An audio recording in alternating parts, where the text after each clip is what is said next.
John Philippi there from the town of Gray. We had a report earlier in the evening from Megan Jones, who'd gone up to Gray, about 9 miles from the site, where they've had three. It's a mining village, a small mining village. In fact, it's near a town called Coal Junction, and they've had three of the miners, maybe four. I've tried to keep a pretty accurate count here from that region. John Philippi is married. He has a young son, said to idolize everything his father does. And certainly well known in the area. His wife has a visible position as well. She works at the local post office there in Gray. And then Ron Heilman, also of Gray.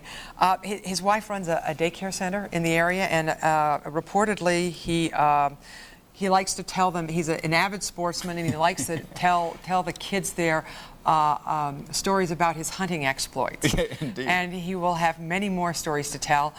About some exploits the past 75, 76 hours. I guess, are we at 76 hours at this point? I think we're way beyond. Or maybe, yeah, maybe so. past that. In fact, in Megan's report earlier, I think she indicated that he had actually gone out to get a renewed hunting license just a week ago or so.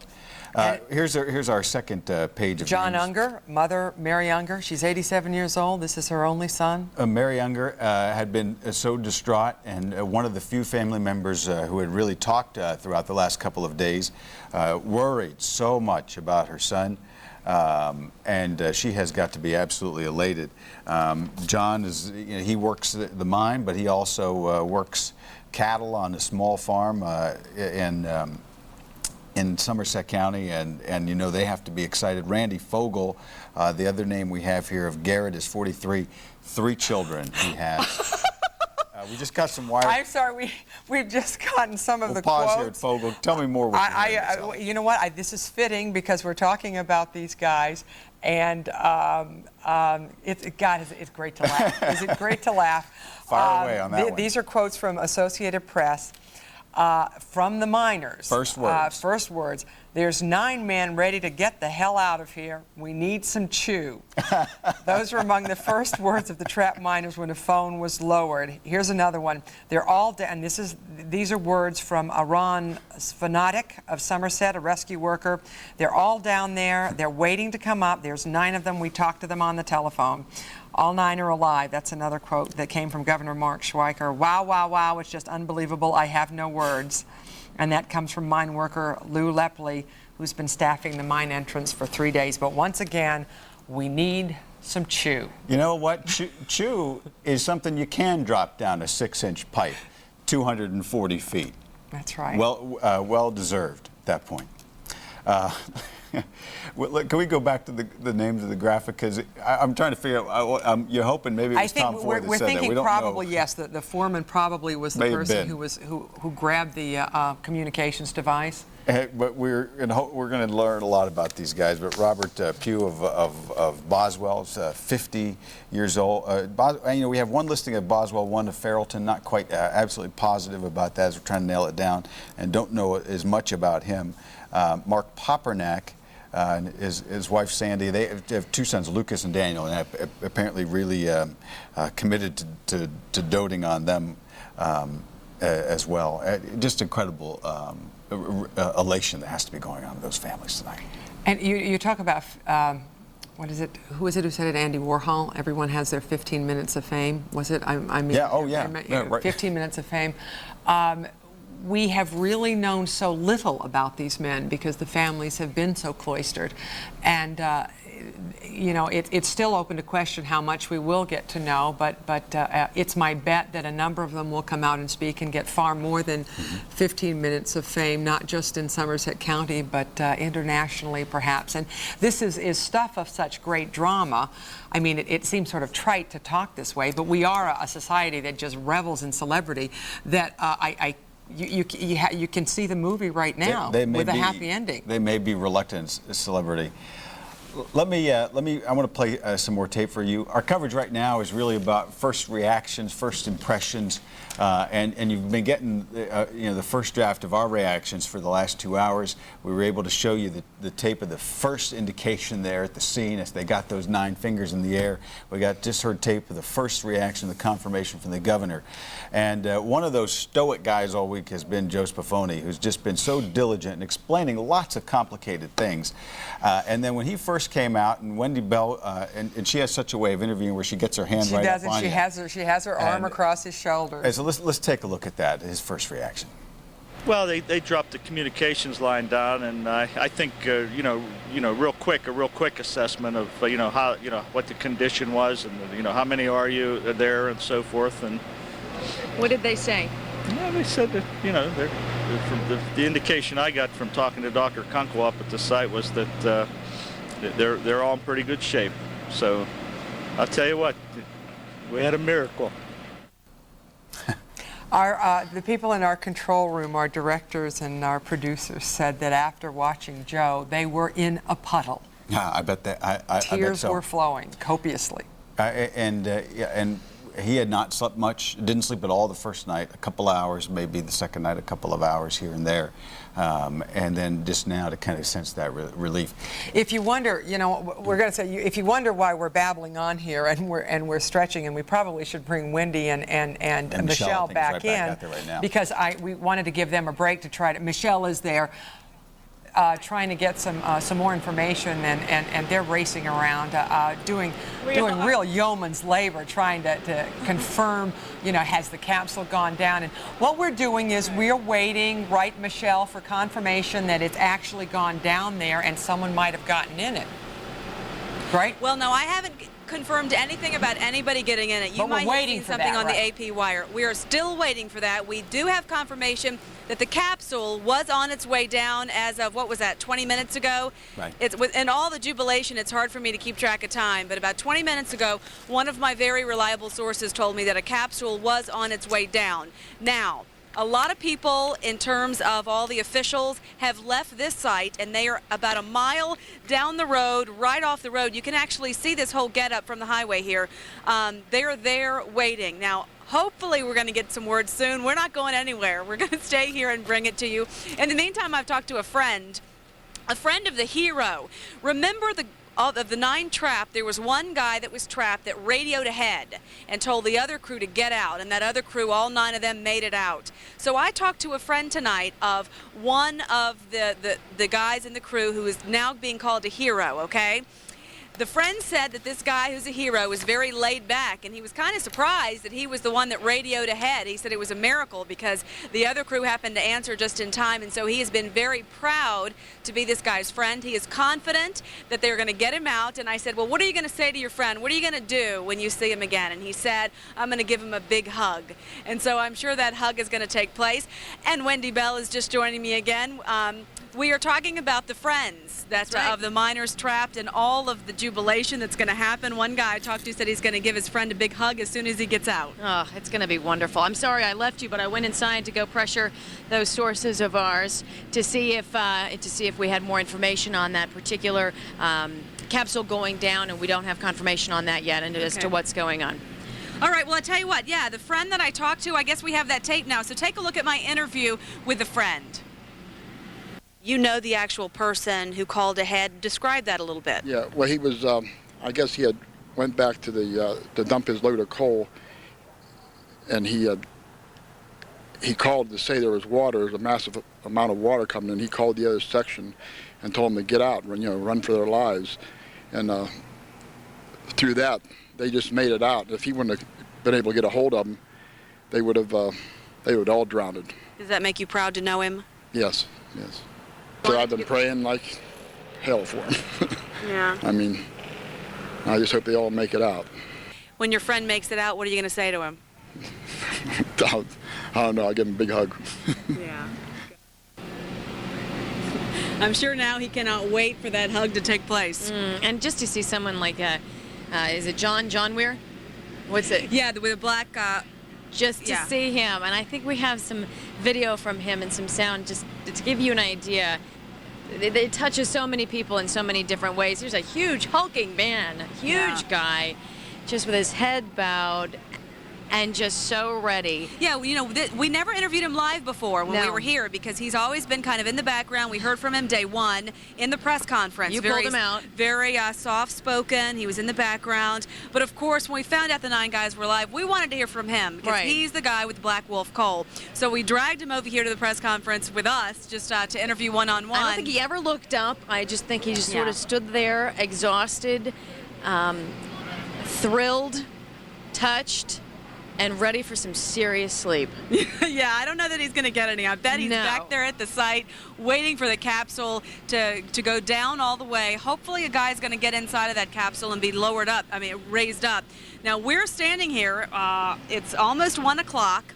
It should have happened. Of course, a lot of stuff could go wrong. As Scott was mentioning earlier, since they switched drill bit sizes, there may be a lip that might cause a little trouble, but hopefully it won't. These guys really know what they're doing, and hopefully somebody will be able to get in, and they'll get him up, and we cannot wait to bring you that footage. And I think we're going to be getting that news sooner than we think on this one, because every time we say we speculate something, then we do get the confirmation a few minutes later. So this could be a very interesting next few minutes. Right now, I want you to take a listen to Mr. Weir and some of his thoughts after hearing that those 9 men were alive. Wonderful. Yeah? Yeah, it's great for all the guys out there, the drilling companies, the Black Wolf mining guys, everybody. It's just a wonderful feeling for the management of Black Wolf. I'm just a spokesman for them, and it's a good feeling.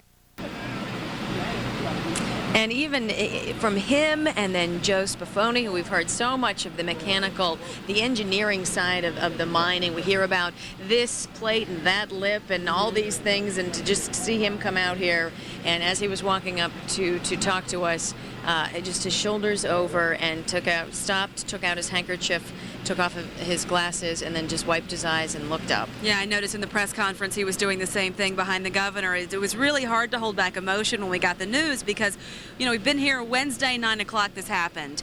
And just imagining the conditions that these miners were facing in there in total darkness.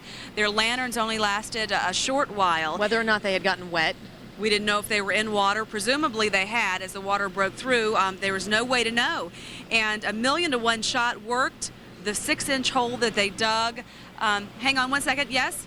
I was just New kind of update. echoing Go along ahead. with you saying, yeah. I do have, I don't know if you were able to hear it. All right, we're going to now give you an Associated Press update. Again, this is not confirmed, but as we just speculated, we have just heard that the first miner has been pulled up to safety now. We don't know who it is. We have speculated, and Mr. Hess was saying earlier that presumably it's the gentleman who's been concerned with his chest pain. Right. So we can only venture to guess at this point. Again, this is not confirmed, but the AP is saying that one of these men has now been pulled to safety. And I'm Scott, going to tell you this too. We're not there. We're a little ways away, but we do have a camera there. So eventually you're going to be able to see at home this guy being pulled up out of the shaft. We can tell you that, and we cannot wait to see that. One guy's up, according to the Associated Press. I have the I was wire looking at copy my in watch my the hand. whole time with the governor. Go ahead and read it, Scott. I have the wire copy in my hand at 12:57:13, less than 60 seconds ago. First miner pulled from the shaft. That's amazing. Wow. Now, you know, they had a lot of things standing by, and if we can bring in Jake Ploger to talk about this. Jake, did you hear the news? The first miner has been Come on pulled over. out.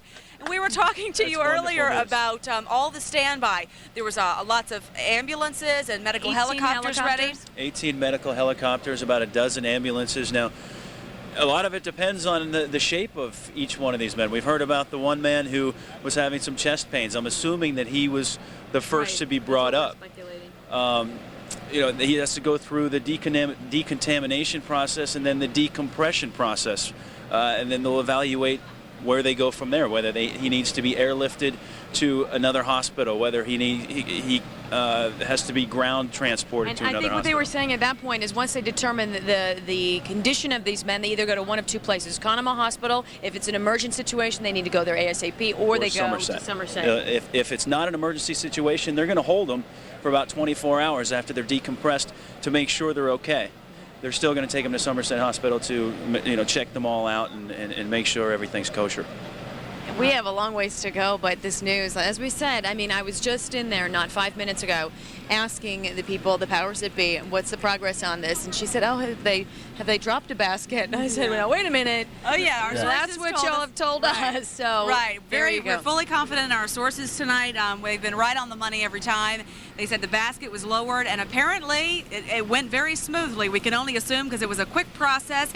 All right, so that happened. It's 1 o'clock. They got 8 more guys to get out now. And they're ready to come out. You guys were running around. Sally and I about jumped out of our chairs when we got this quote off the wire, so I don't know if you heard it. I'm going to give it to you. Yeah, the first among the first words that came over that long communications line, there's 9 men ready to get the hell out of here. We need some chew. And we don't know if they're talking about gum. I doubt it. But if that's any indication of their conditions and their spirits, I think it shows some amazing I have a results. little suspicion that they're going to get all the chew they want. That's right. The companies are probably going to be mailing that stuff in. I can see it now because if that's what they want, I'm sure they're going to get anything they want. Oh, wonderful. Well, now, what is your guesstimate, guys? How long did this actually take to get it down and up? Because you were getting word that it was happening, and now we have confirmation that one is out. You know, it's so hard to say for us because what we're getting is this lag in time. As you can tell, we race out to you to give you the information we have, and then about 30 minutes later it gets confirmed. So as far as we know, that second capsule is on its way down, and we've been hearing that it takes about an hour to bring them back up. Yeah, no doubt This that is if well the one into the guy is already morning. out, the second capsule is already being lowered. Actually, they only have one capsule. I want to make sure you know that. Right. It's one capsule. They go down and come back, and it's the one. So you can presume that the second trip is being made. Right. But that's only a presumption, but I can't imagine that would slow down. We do know the that time frame varied. Yeah, we do know that if they're 2 smaller people, they can both get into that capsule. Is that Together. Right. Let me work something. Yeah, they would have to kind of hug around each other. I'm going to just do a couple of equations. Let's just think this through here on the air. We got that word about a half an hour ago that capsule was on its way down. And I know that they were giving long estimates, and that may have been because we had so many estimates that were breaking our hearts the last couple of days. But if they were able to get that capsule down in 10, 15 minutes and get somebody up in 10, 15 minutes, let's say that that's a half an hour process each trip. Conceivably, you could have all 9 of those miners out over the next 3 or 4 hours. Absolutely. And their concern was that the difference in the diameters of the drill bits might have created a lip that would hamper the capsule, and it Apparently clearly has not. So that they can probably went slowly the first time and now are speeding it up. So again, we're talking about something that's 22 inches. They've been saying in diameter, so 22 inches across, and quite a bit bigger, this way, long-wise. 92 inches still, long. Two men together will probably be belly to belly if they're going to ride up together, and if they do that, this could go a lot more quickly. And I had said earlier before, it sounded like an hour it was taking to bring it up. I'm sorry, I had that confused with when they were taking out the drill. They had to do that piecemeal, and that took an hour. So I got that initially, though, too, Wendy, they did say it might take an hour down and back. They weren't sure. They had to go slowly. They thought there might be debris. They thought each time there might be a problem. Right. They also wanted to allot some time for the men to climb in and get secured. Right. They didn't know the condition. And remember, if we can, all try to recall what they were talking about in the press conference about them using a strobe light so as to not literally blind these guys, who've been in the dark for almost 80 hours. So a strobe of some sort so these guys can find where they're going in sheer darkness, get into where they are, and then be lifted up. I'm sure they're going to have some interesting stories to tell after they get their chew. Now we don't. Now we don't know. I'm sure a doctor's not going to be handing that out. But we don't know if any doctors went down. A doctor or a SMART team member went down in that first capsule. We haven't heard that. We don't know that yet, do we? No. You know what? In fact, they said that what we've heard so far is that nobody has gone down, that they just sent that capsule down all by itself for that first man. So they must be in great shape. Sounds like they were in good enough condition. Right. And I think they established that on the phone connection was that each guy felt good. They felt strong. One guy felt some chest tightness, and that was about it. Right. And they're probably not going to complain. about being belly to belly, as you were describing. And for a very practical reason, one of the things that Bob Dolan's talked about is that body heat being something of primary importance. They likely, if they were to survive this time, probably were, as he said, I wouldn't be afraid to get really close to my buddy. Up close and personal. There may have been a lot of huddling that went on here over the last couple of days. One of the things you would imagine so. Yeah, and I'm thinking... It was about 50 degrees down there. They were thinking the water was about 50 degrees. The cavern would have been at 50 degrees or lower. They were pumping that hot air. They were trying to bring it up to 70 degrees. They had no way of knowing if that would work, so hopefully a lot of huddling did take place for body warmth. I just stepped aside because our photographer is just beeline for the main building where we've all been waiting for the press conferences and whatnot. I think we're getting word on exactly who that first person up is, get more information on his condition at that point, so that's why we're kind of ducking in and out of frame at this point. And we've just been told, Wendy, that there is another news briefing scheduled very shortly, just momentarily. See? Yeah. So we may get a better sense, and we may even get a video here shortly, just as we think about the lag time. If they made that phone contact, if they were able to drop that phone, that was about 11:30. We were able to get video up about 45 minutes later. You know, you're out there, we're having a pool camera shooting this video, relaying tapes, and so maybe within the half hour we even see video. Excuse me for interrupting. We have Dave Markley, who is a Red Cross volunteer, on the phone with us, who was with the families in the fire hall when they got that first announcement. Just describe the scene for us, Dave, would you? Well, when the families first got the news, they had actually heard over a mobile link that they had connected up with the mine, with the drill site itself. And shortly thereafter, the governor went in and gave them the information, then confirmed that the miners were alive and intact. And the cry that went out was tremendous. The mood is very, very positive at this point. People are doing very, very well. A lot of jubilation going on here. Take us back to the beginning there, Dave. We know that if they made that drill bit went through and we got that word about 10:10, 10:15, right, and that within 30 seconds, the crews on the scene got taps back. Right. And so even though it was another 15 or 20 minutes before they got that phone down that pipe, did that word of the tapping get to the families over that mobile link? Had they already, by 10:15, had reason for optimism? That I'm not sure. I don't know. I had heard rumor that they had heard tapping, but I think it was presented as a rumor. That was something that they had heard before. So it was something I'm not so sure how many people really believed it. But once they got the actual confirmation from the mine workers, the mine crew that are manning the comm link, that they had actually had confirmation that the miners were unharmed, that's when they knew that this was for real, and I think that's when they a lot of the anxiety went out. Excuse me, Dave. We're going to interrupt you right now. We're going live to Dave Hess at the news conference. Here's Dave Hess, DEP Secretary. He presently was taken to the medical evaluation area on the drilling site. At this time, we don't have any further information available, but certainly we'll pass that along when we have it. This was the individual who was in the initial conversations complaining of chest pains, so we want to make sure that we took him out first and took him into the medical evaluation facility. Those are the basics. As we have more information, we will bring it to you. What time did that happen? 1 a.m. When did the first capsule go down? I don't have the exact time, but I can tell you that it had cap lamps, water, blankets on it. We got some word back from the miners saying that we've been waiting for you. And the mood is obviously very high. Spirits are jubilant. They are complaining of being hungry, but they're alive and healthy. It took about 10 minutes for them to drop it. That's great. How long did that necessarily mean that the other miners would be brought out so rapidly? Can't say for sure. Depends on their condition. after the bubble came up? That I don't know either. Was that a 20-minute round trip then? Down and up? It was 10 minutes down.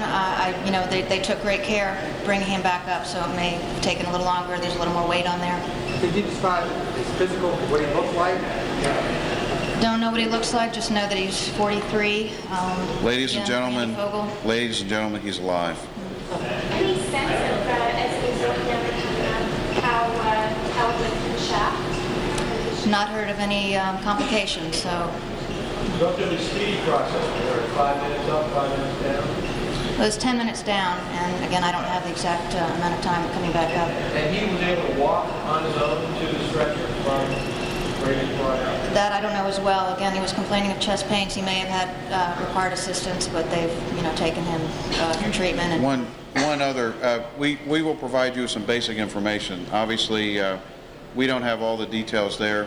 One thing, we do have a pool reporter up there, but one thing we are arranging for in the very near future is a live feed from the site so we can all watch it, and also the families can watch it up at the firehouse. Based on this one, any sense of how long the rest may take? Any idea if this is... no. Well, I think obviously this was relatively smooth, but keep in mind this is still a rescue operation, and as we keep repeating, we want to make sure that this is done very, very safely and carefully. Obviously, this gentleman was complaining of chest pains, and we wanted to make sure we got him out as quickly as possible. Would you say this went faster than expected? In my opinion, it went faster than expected, but again, we got 8 more guys we got to get out there. Thank you. We don't know that either yet. Is that gentleman still at the site?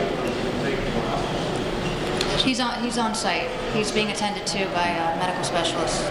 Just No emergency person went down to the shaft. No. So he just went down to the front. Were the 9 miners all together when they were found? We don't know that either. it appears that they were, because we were in contact with them almost immediately. But again, we will call you together when we have further information. Thank you very much. We don't have any further information on his medical condition. That information will be given to his family, obviously, first. Thank you very much. Okay, that is David Hess, the Secretary of the Department of Environmental Protection, announcing that 43-year-old Randy Fogel from Garrett was the first miner freed. He was the miner who was suffering from, as it has been described, as chest tightness. Also, he said that it took about 10 minutes. They did drop the first capsule unmanned, and that's the capsule he got into, and it had lamp, water, blankets, and it took 10 minutes to drop it, recapping what's just been announced. We dropped it rapidly, but it came back more slowly, obviously, because it had a human being in it. Also, there was word from down there that the quote is, "We've been waiting for you," and there have been complaints that they're hungry. I can't imagine why. Just cross-checking some of the other information, I was just Randy is the one who has 3 children, 43 years old, and so you know that you're looking at calculating ages. Cousin reporting to reporters that he has a wife and 3 children. And also from Associated Press, we had, where did I put that? Oh, here it is. I apologize. He was brought to the surface and placed on a stretcher to the applause of rescue workers. I bet. And as you know, and as you're kind of following how we're handling our coverage here, we've gotten a sequence of news conferences here as the evening has gone on, briefings from officials both at the podium and to our reporters. What are you hearing right here now? I'm not hearing. I'm actually looking into one of our monitors, and I see that Wendy Bell is standing by. And I do understand, Wendy, they're trying to arrange a live feed from the site so that the family members can all watch these appearances of their loved ones as they emerge from the That's depths. right. That's right. That's been the speculation all along. One of the things that the governor and the folks here in charge really want to establish for the family members, you know, obviously so much respecting that the immediacy go to them and the respect go to them, that they get the information first, was to establish some kind of a satellite hookup so that they could be the first to see their loved ones being pulled out of this long shaft down into the ground, and they were going to put in that fire hall television sets. Whether or not that is coming to fruition, I do not know. And in fact, you have such a different perspective. We're about an hour apart from each other. I'm just a few miles away from where these men are being pulled out of the ground, but still a few miles to us seems like a whole world away. And I can tell you, judging from just what we're feeling and the entire media situation is here, as we get all of this information bit by bit, it's going to be a very nice, long, wonderful night. No problem, I'll stay up. You absolutely, Wendy, and you're so right, because of all the marvels of media technology. When you're on the field and right there, you're able to get information from sources, but when it comes to the confirmation, we often get it, you know, over our computers and our wires and what have you before you do. Even though you know what's happening before we do, we get the actual final confirmation sometimes. It's an odd thing. It's interesting, too, because this process has taken such a long time. In fact, Scott, do we have a final count on the hours? The total hours that we've... we keep trying to do that in mind, but this was 9 o'clock Wednesday night when it first happened. That brings it, so 72, 73, 4, 5, 6, I guess we're at 76 hours here right now. And the only reason why I bring that up is because this is 77 hours of thinking, planning, doing all of this, and yet we're here immediately on the phones contacting you, letting you folks know via the technology we have immediately, and it's like never get it fast enough to be satisfied with it. So each time we hear about one of these men being pulled up, we're going to let you know about it. Much to your dismay, probably, but we're going to let you know about it. Much to our delight, clearly. And I don't think anybody will mind that tonight.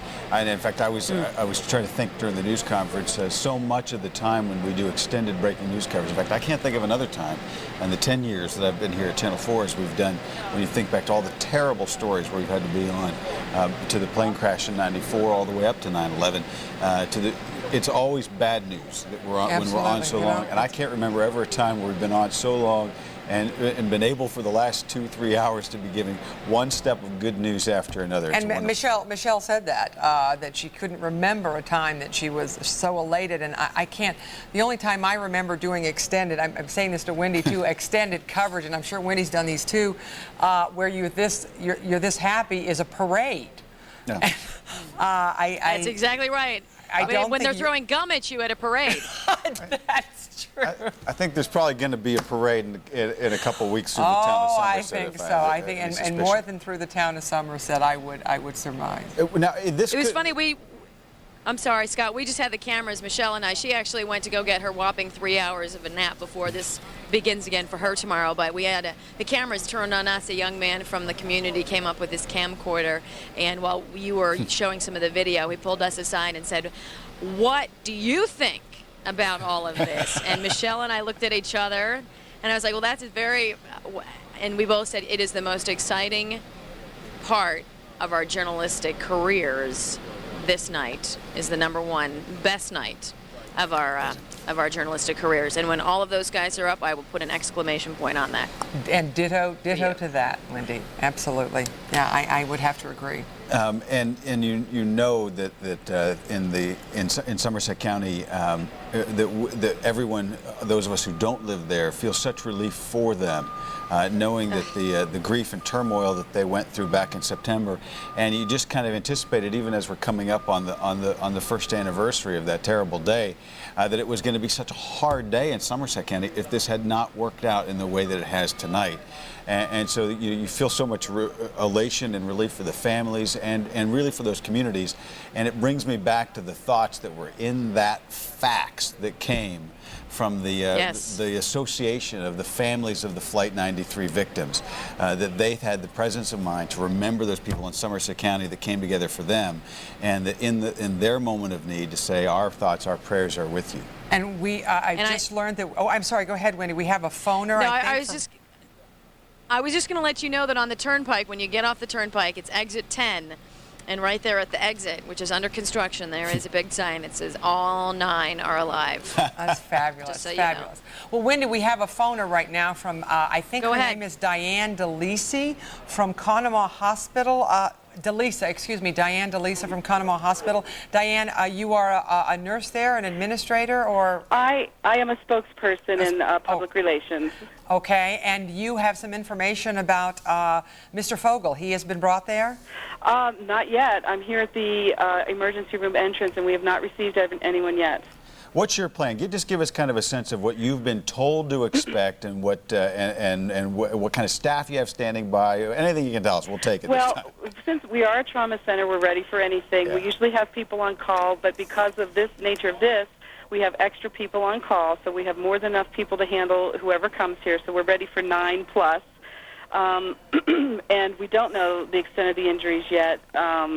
As far as I know, I just left the director of the ER a few moments ago, and she didn't know the extent of the injuries, although I just did hear overhead trauma alert 20 minutes, so I'm assuming that that is our first patient, but we have not received anybody yet. How far are you from the site? We're about 30 miles north by ground. It would be by an ambulance about 25 minutes, and by air about 7 or 8 minutes. Well, that would be exactly about the right time, because we got the word at 12:57, maybe just 23 minutes ago, that first miner had been pulled from the shaft, Randy Fogel, and then by the time they got him on the stretcher, if they're 20 minutes out from you, that would be just about right on schedule. Right. Although we don't know, it could be actually. So it could be the it could be the second one. We have no idea because we don't know if Mr. Fogel was flown by helicopter. Right. Diane, let me ask you. We saw so many top medical officials, Navy medical doctors, Dr. Kunkel that we keep hearing about. Were these medical officials at the scene in contact with your staff about preparations ahead of time? As far as I know, yes. Because again, I was talking to the trauma surgeon in charge and the director of PR. So they know that we're getting some, if not all. They knew what kind of injuries and illnesses to expect, so I do believe they were in contact. And when you say you just left the head of the of ER there, just give us a sense of staff and of the facilities there as a trauma center. What kind of facilities do you have to receive these? Well. Because of the area we're in, this kind of injury isn't uncommon. We're a mining and industrial area, so that's no problem with the hypothermia, with any kind of crush injuries that we might be seeing. Dehydration, of course, is no problem. We're in a unique position here that we have 3 board-certified and fellowship-trained trauma surgeons who are trained specifically in this. So we're confident that we can handle whatever comes our way. Now, were you standing by particularly for this evening, or did you guys were you guys at the ready last night when they thought that it was possible that they might break through? You know. Right. We were ready last night as well. I mean, we've had plans in place for a while now. I'll just we're asking everybody.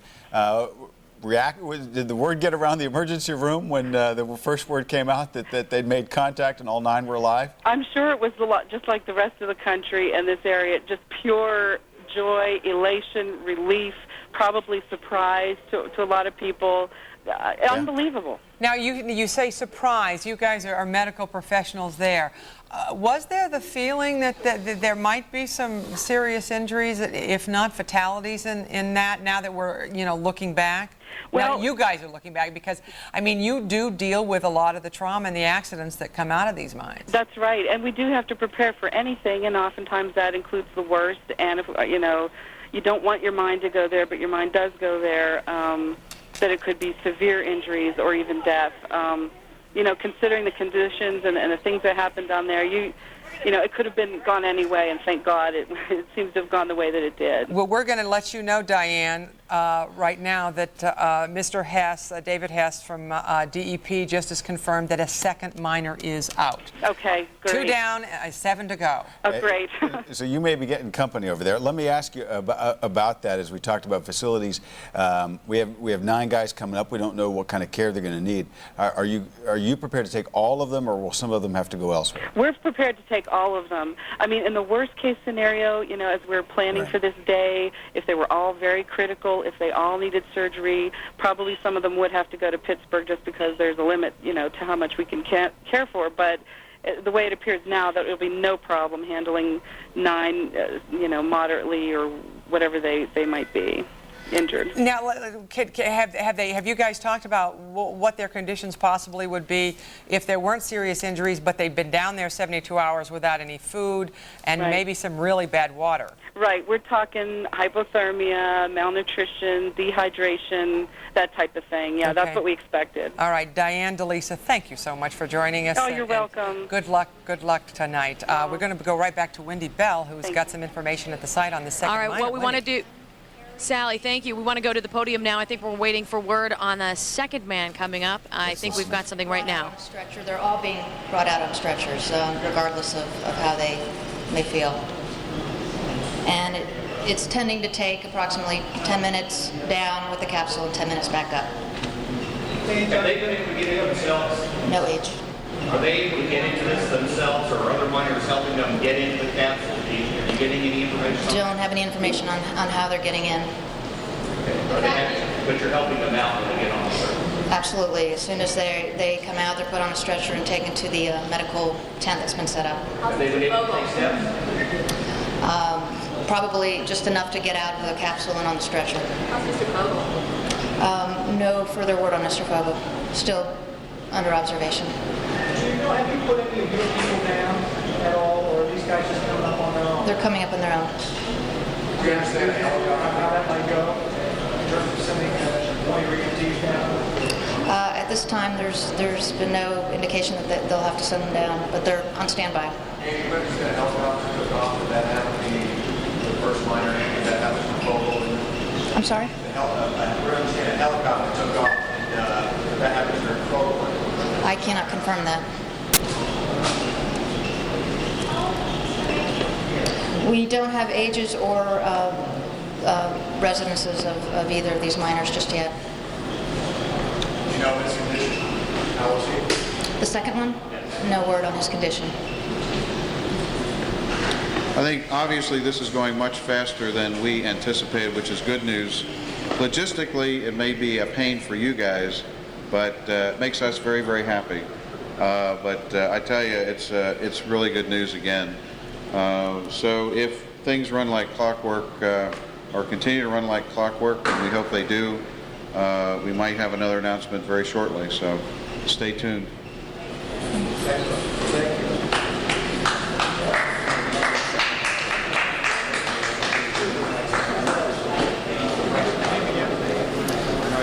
Hearing from David Hess and Wendy Bell standing by out there. 10 minutes down, 10 minutes up, so we could, feasibly within 2 hours have all of these men out of there. Going very, very quickly. Clearly, they did their jobs well. Wendy, have you got something for us out there? You know what? I don't. In fact, I missed the name. I don't have anything. You know what? They're actually, not giving out the name. They're not giving out the name nor the condition. Okay, that's the part I missed. I thought we were just trying to rewind our tapes because we roll on all of this live so we can bring it back to you in the future. And I missed it, so thank you.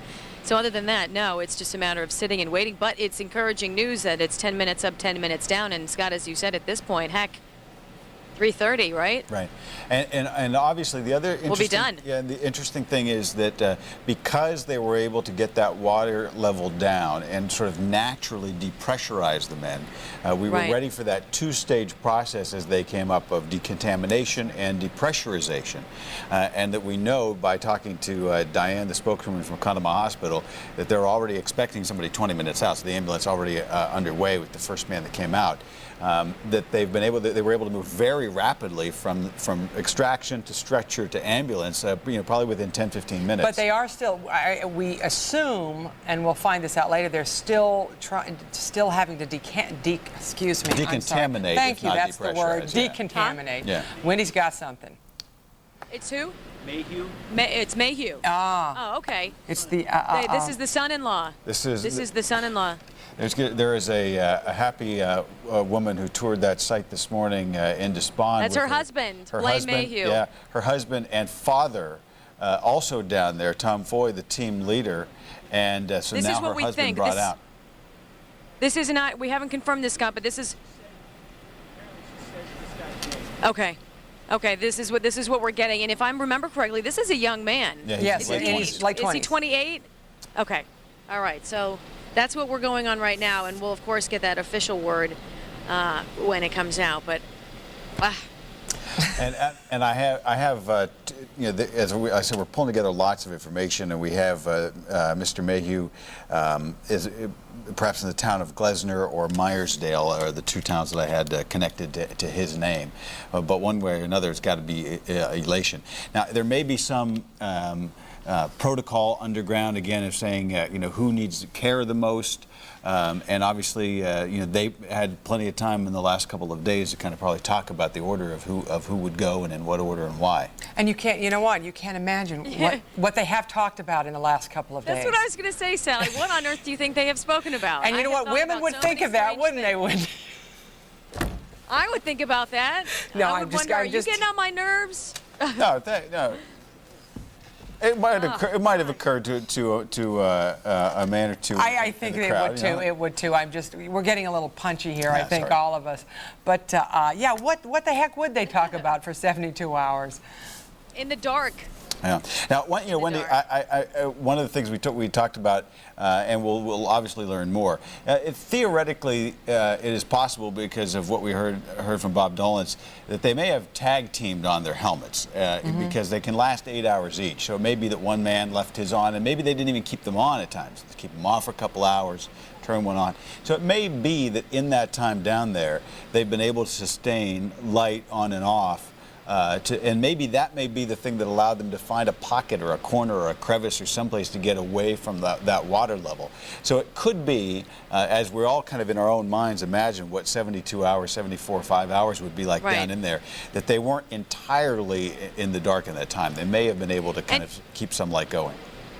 And you think about some of these fellas, especially Blaine Mayhew's father-in-law. This is a man in his 50s, arguably with 20-plus years experience. How many times do you think he's gone hundreds of feet below the ground? And how many times do you think he's thought, all right, what's my plan of attack if the unthinkable happens? I mean, this is not something that these guys just casually throw together at the end.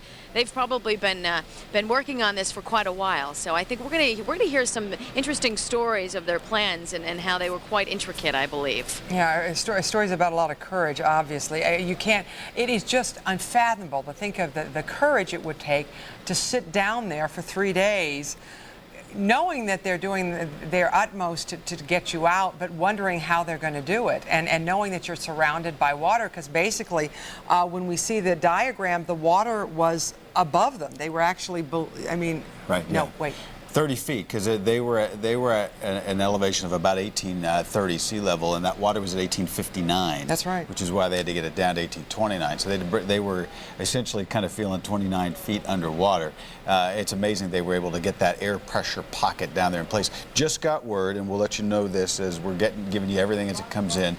That first ambulance has now arrived at Conemaugh Hospital, and so Mr. Fogel, the first one out, the 43-year-old, is already ready, being wheeled into the ER under doctor's care there. And we assume his family's there already. And they talked about the fact that they weren't going to bring the families down to the actual site in order to keep some order, to that, and you can understand that. But you wonder about the process of exactly who's going to be taken where as far as a connection.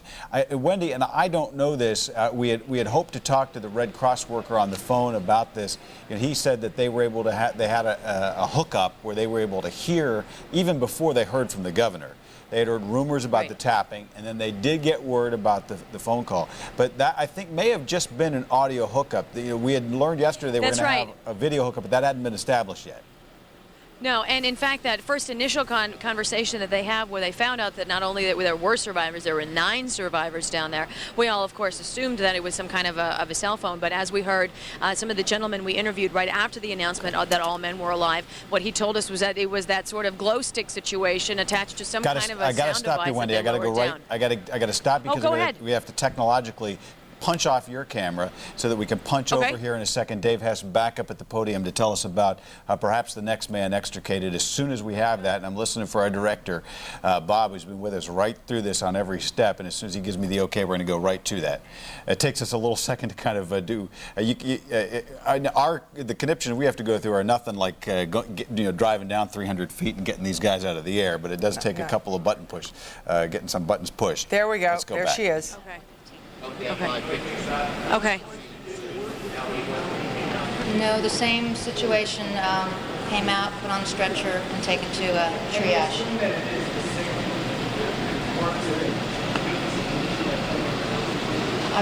That would be a safe assumption. We definitely know the first one had some medical conditions. Third. Tom Foy, F-O-Y. Can you walk us through what's happened to each individual as soon as they come out of the escape down? As soon as they come out, they are immediately put on a stretcher and taken to the tents where the medical triage is. At that point, the medical folks will do the preliminary determinations to decide where they need to go from here. Have any of the three been transported anywhere else? To my knowledge, nobody has been transported yet.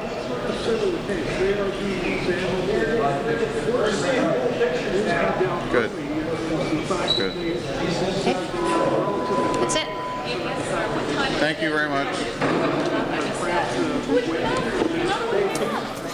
All right, we're getting information from the folks at the DEP.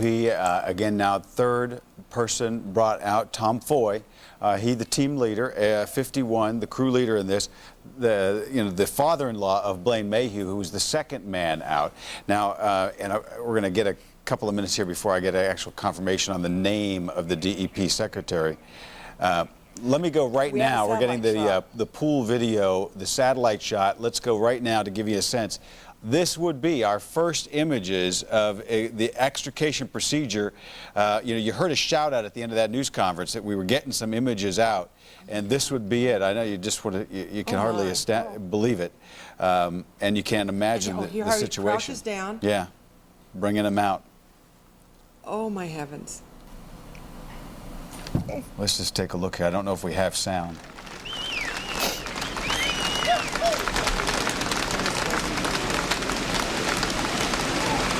When the governor there to greet him, and he's on the stretcher.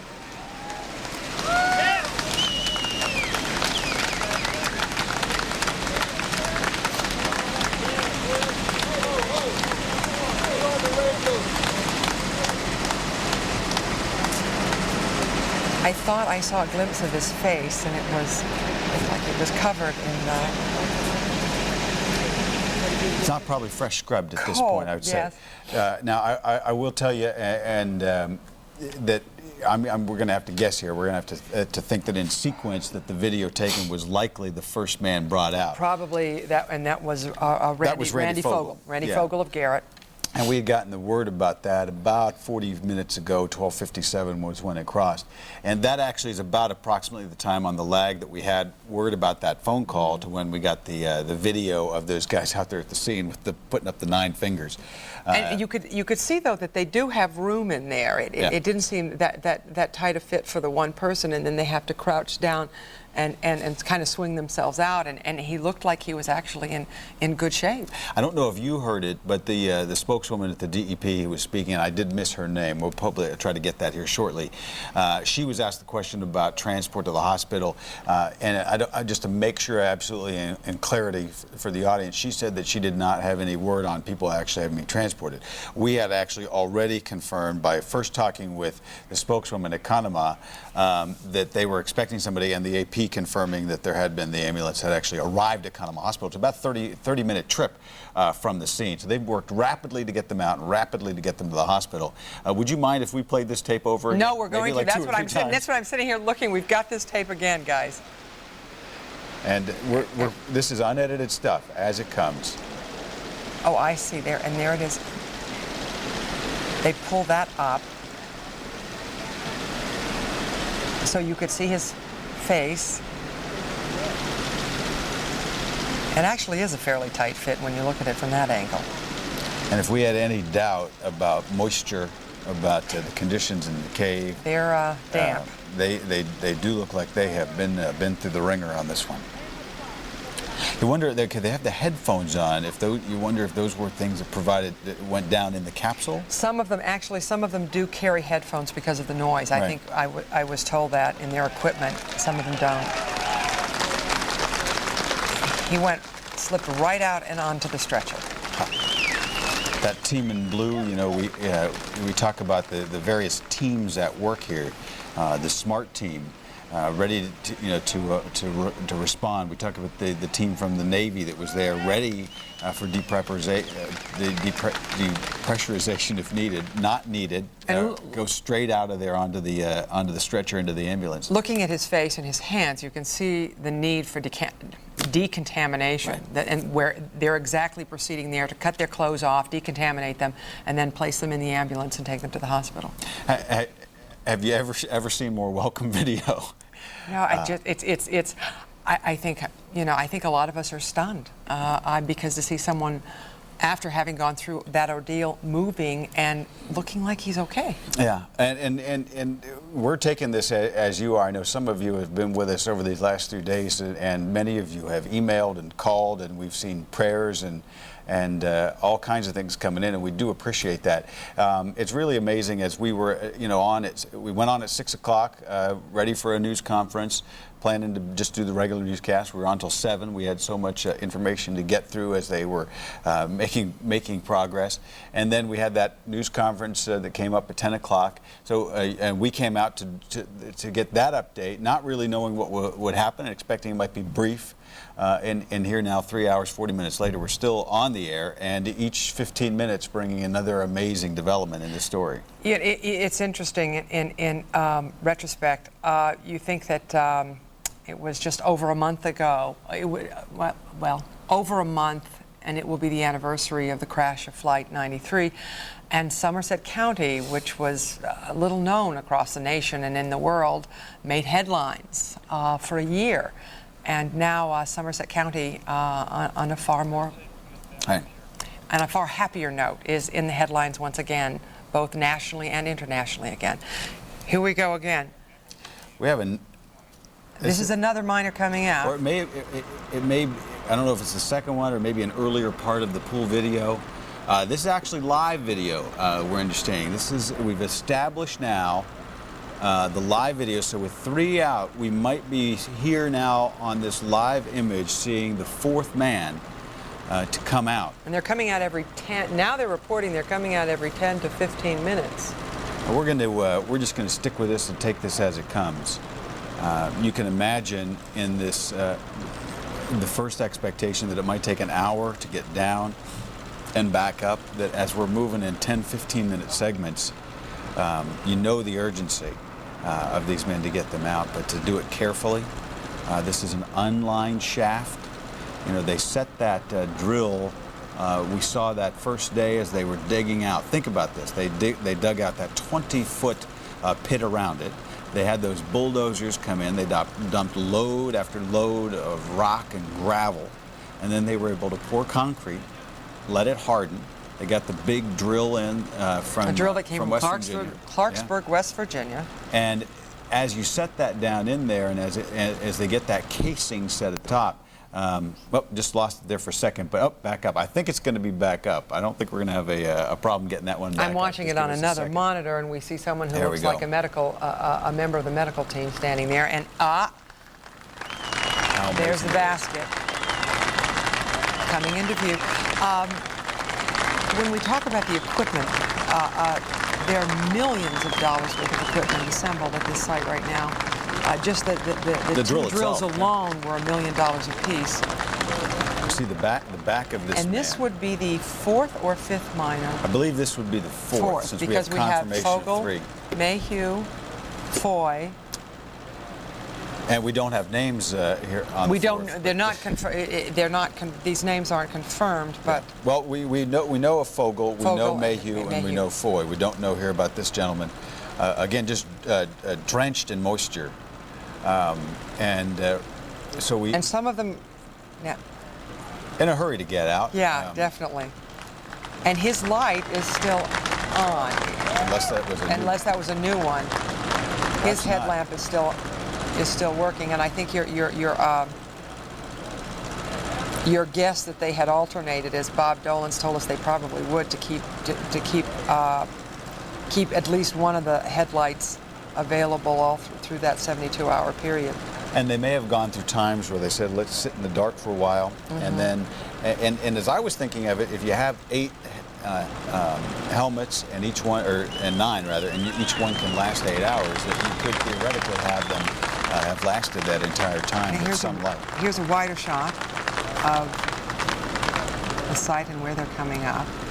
The applause is instant as that capsule breaches the surface. You know, it's like they want the first sound. they got to know that they're wearing those headphones, but regardless of that, they want the first sounds they hear to be that applause, and it's enthusiastic but almost respectful in a way. And all business. You can see it's all business. They have work to do rather than taking the time to celebrate there. They still have they still got 5 more miners down there.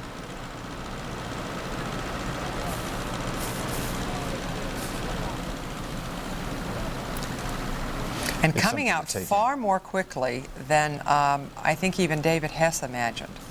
It was interesting to see as we saw that first video, and here now as the stretcher's moving. If and you're watching, Governor Schweiker is greeting each miner as he comes out. Blankets tossed over them immediately.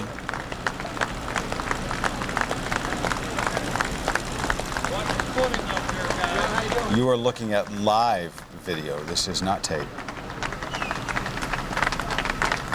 Soot-blackened faces and bodies. Think about this as you look at the men holding that, the connection there, those shirts, Sipesville Station, and that being the place where the families are in that fire department, and we're waiting for that word all along as the men who staff those Sipesville trucks and crews are there ready to say, these are our men and we're taking them to safety.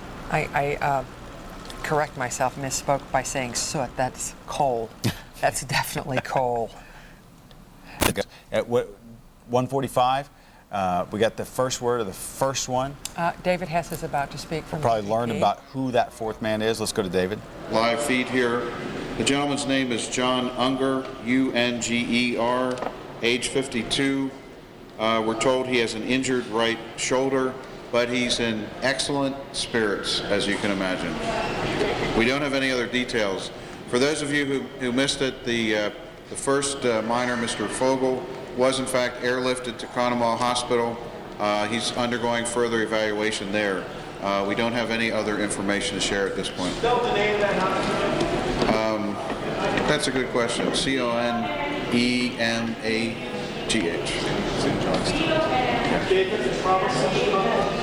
Yes, Conemaugh Hospital is in Johnstown, Pennsylvania. It's the nearest trauma center. And again, this was all part of prearranged planning for medical evacuations. Thank you very much. We hope to have another announcement shortly. David Hess, the Secretary of the Department of Environmental Protection. This is a local story, a family story for so many in this region who've been connected to watching the saga of these miners. But you hear a question, Conemaugh Hospital, where is that? You know, how do you spell that?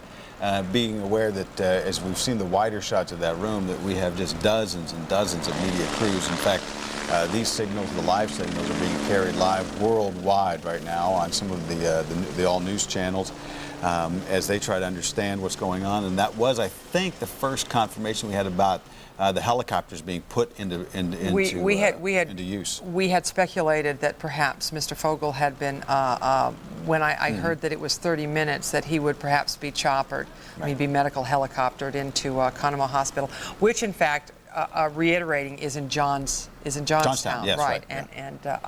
And is a and this is a live shot Governor of Schweiker. Governor Schweiker Arm around with his Joseph arm around Oni. Joseph Oni and his arm around the governor. Bonds formed here that will probably last a lifetime.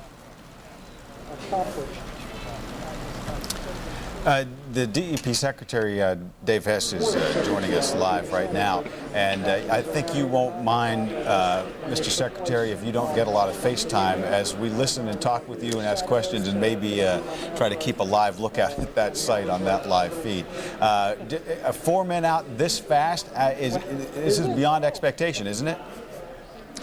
I think this is going much better than we expected, obviously. It's just tremendous. So far, so good. Like I said earlier this evening, I'm not going to be happy until all those 9 guys are out of there, and so far it's gone very, very smoothly. Well, it's very clear that while there are cheers and some whistles as they come out, they're just very businesslike. They get them on the stretcher. They don't even take a step. They move them off, and then they lower the basket back down. Now, can you confirm for us that there are no hyperbaric chambers being used? They're going straight into decontamination. Is that right? Decontamination is the first step. As you can see, as they come up, the guys are dirty. They really need to be washed off and decontaminated so that they can be looked at more thoroughly. What you're seeing is at least 2 days of practice. These guys down there, the rescue teams and the medical response team, trained with live people. They put people in stretchers. They actually carried them up the exact same hill that they would use. They put them in the medical tent. They've practiced and practiced all this. I got a lot of questions, and I know you may have to run off, so we're going to rattle them out here quickly. First of all, are all of these men going to go on helicopters? Are they all going to go to Conemaugh? The first miner, Mr. Fogel, was airlifted to Conemaugh Hospital in Johnstown. They are being evaluated, and whatever medical treatment and assistance they need, they will get either at the Conemaugh Hospital Trauma Center, or if they don't require immediate assistance, they will be going to Somerset Hospital. Now, were members of the SMART team on the helicopter with Mr. Fogel? Or do they accompany him to the hospital? I can't confirm that, but obviously the SMART team folks are in charge of this part of the operation, right from the stretcher up to the medical evaluation area. And Mr. Hess, have the families been taken to the hospital to meet their loved ones when they arrive there, or are they still at the fire hall?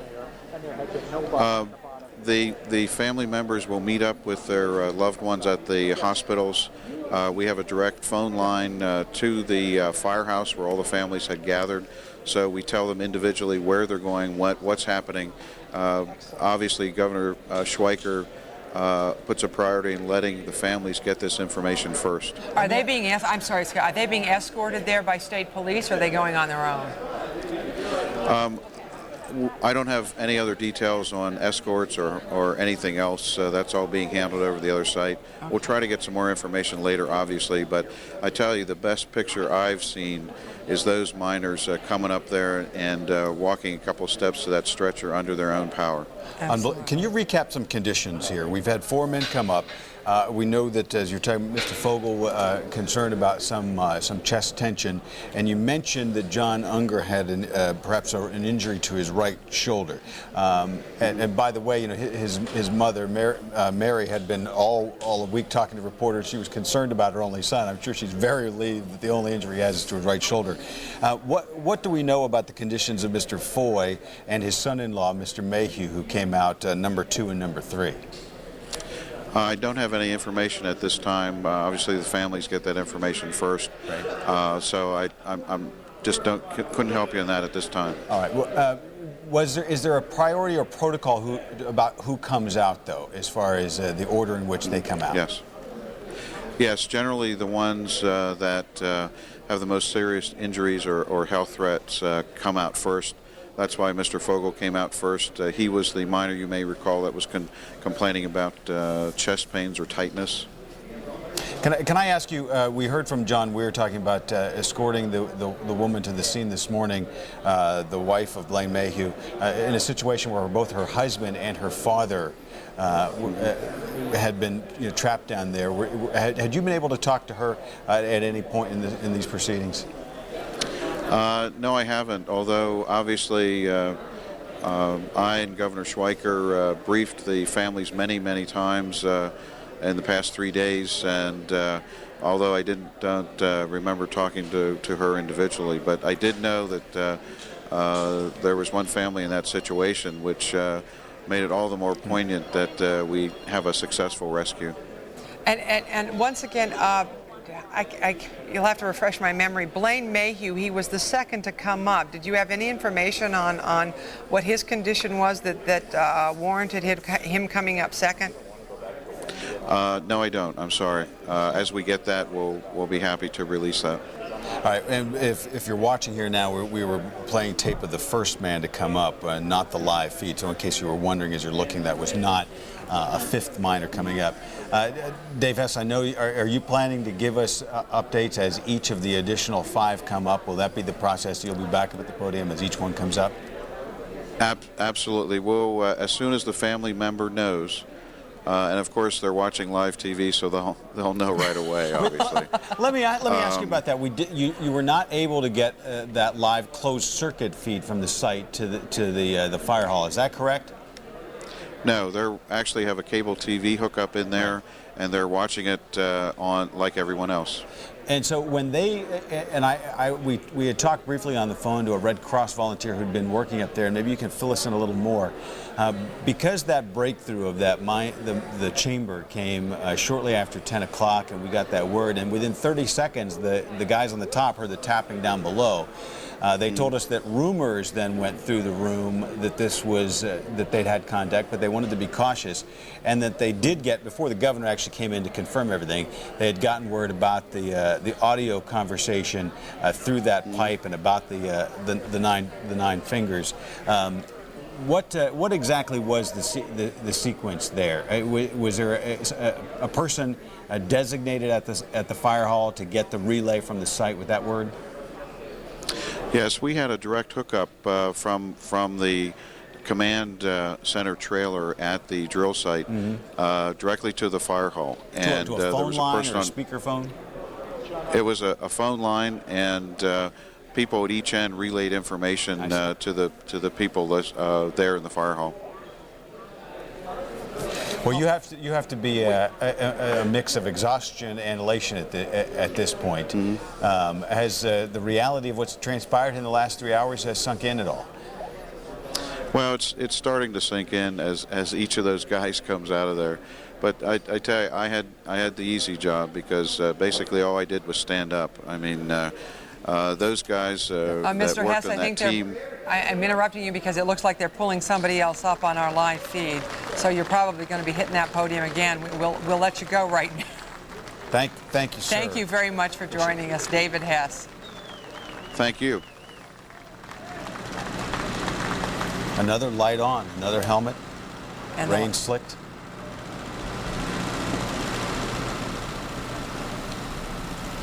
I'm sure you'll appreciate it at home if at some of these junctures we just kind of take this in and shut up for a while. I'm sure you want to mind that at all. Let you just sort of absorb it. 5th man out, 4 to go.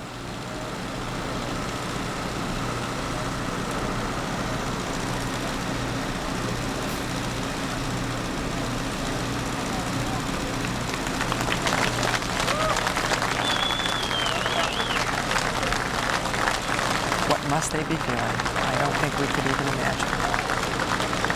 It was only 90 minutes ago that we had the first word that they'd actually gotten the capsule ready to go down, to take down the first supplies. I remember all day long as we talked about, well, what would they see? What would that camera on the bottom? What would they find? What would that strobe light? Could the men find it? And here, in an hour, to have 5 of them on the surface. Governor Schweiker leads the stretcher up the hill, and he had described it up a hill, and they do have to walk up a hill to the decontamination area. And you can see, looking at the miners, that they have to. They're carrying a lot of pollutants on their bodies right now. Mr. Hess was able to clarify for us that if the serious concern that they could be airlifted to Conemaugh, perhaps if there were some that just needed to be checked out, that they might go to Somerset. The second helicopter, we just have word, is coming into Conemaugh now. We don't know who is on it. I think if we could say that this was, you can't even say it was a textbook rescue, because as I kind of created the phrase earlier, I said they wrote the book at Q Creek this week. If that went so well, that we are seeing an amazing medical response here. Each stage of the care of these men is amazing. Right now we're going to the podium to find out who this is. Yes, and again, that's a tribute to the entire team that that worked on this this whole rescue effort. Again, the guys just did a wonderful job. Did you recall how long after the incident it was before they were able to get to that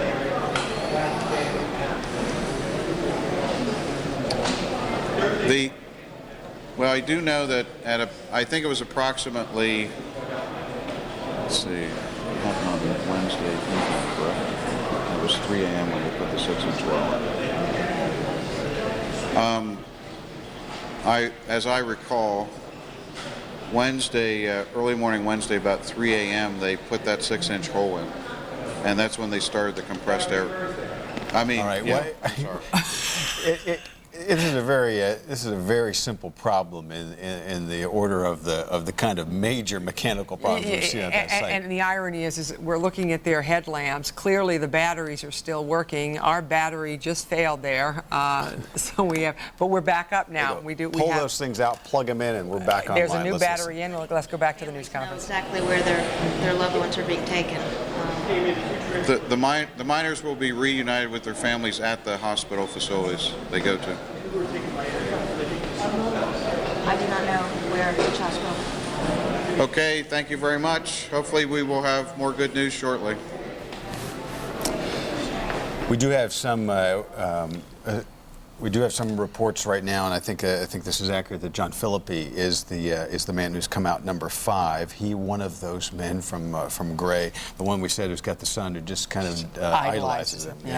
Yeah. And now he's a real hero. I mean, not that he wasn't already a hero, but now I think exponentially more.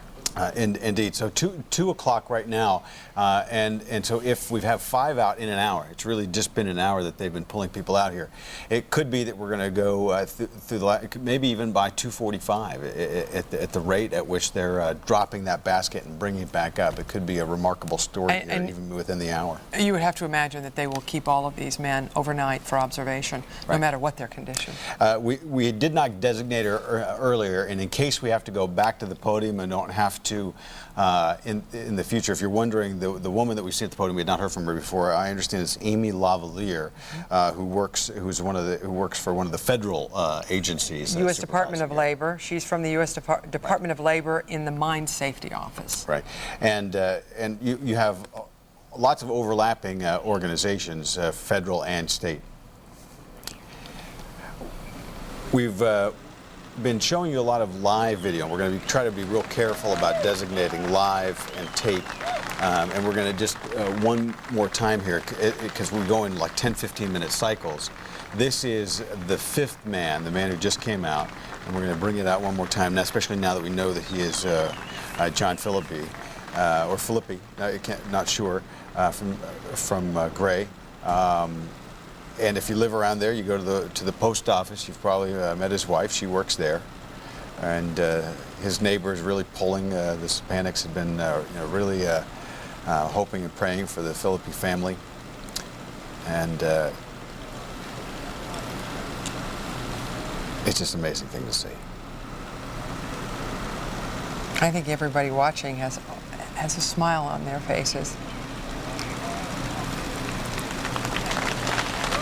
There's a pool camera at the site. Right. Now, this is a tape you're seeing, but Joe Spafoni is being interviewed live by the pool camera. Yeah, maybe we can do a little mix of video here and listen to what Joe's saying right now.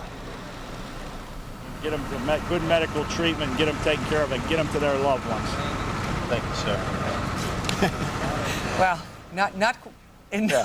we came in on the end of that. We apologize, but not quite as teary-eyed as he was when Wendy first caught him just right after everyone had learned, very shortly after everyone had learned that all 9 miners I've really enjoyed listening to him, and not, as you say, enjoy in the middle of this arduous circumstance.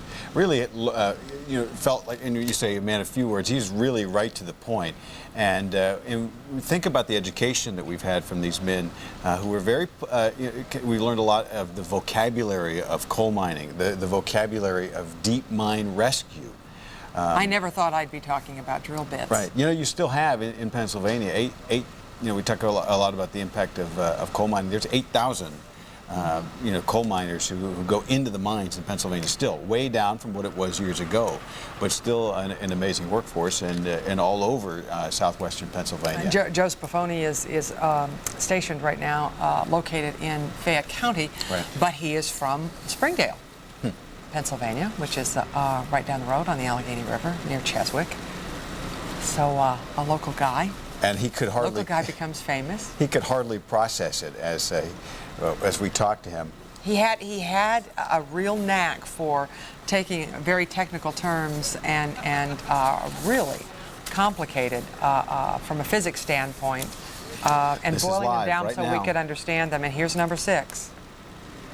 3 more to go. What was that? 8 minutes? 9 minutes? They're really going much more quickly now. It's not even 10 or 15 minutes. It's like an elevator now. Just amazing. I think your estimate of 2:45 may actually be a trifle off. Now, hand over hand, that's still going to be 200 or 300 hands that have to pass as they come all the way up. When we saw them drop that phone down the tape of that, John Weir from Black Wolf Mining was saying it couldn't even. It was like they had the glow stick on the end and this huge extension cord. We would run all the way down there. I think we were visualizing a cell phone that someone had thrown down a 6-inch pipe. A little bit more sophisticated than that. In case you're wondering, and maybe that crossed somebody's mind, I think we mentioned it a day or two ago. We hear about people being rescued off the tops of mountains, climbers, and they call in moderns of technology, that they can call in off the cell phone. They don't work in coal mines, and in fact, if you've driven along sections of the turnpike and had your phone die out on you, you probably know that phone service can be dicey. Underground, that doesn't work. They have to get to certain points where they may have communications equipment, but in the process, it's not good. A cell phone is not going to work down in a coal mine to get out, and that's why they had to get an actual corded phone all the way down. And just waiting. I'm not sure, but I believe. I didn't know if that was the chief of the Sipesville Volunteer Fire Department, whom Kelly Fry had interviewed yesterday, who's standing there on the fringes of that crowd. One thing that you at home are sharing with the families now is this series of images. We asked Dave Hess, about that video hookup. They had not been able to get a special closed circuit one. They have a cable television there in the fire hall. And so they've just been watching as you are, and now just probably wondering who's going to be next.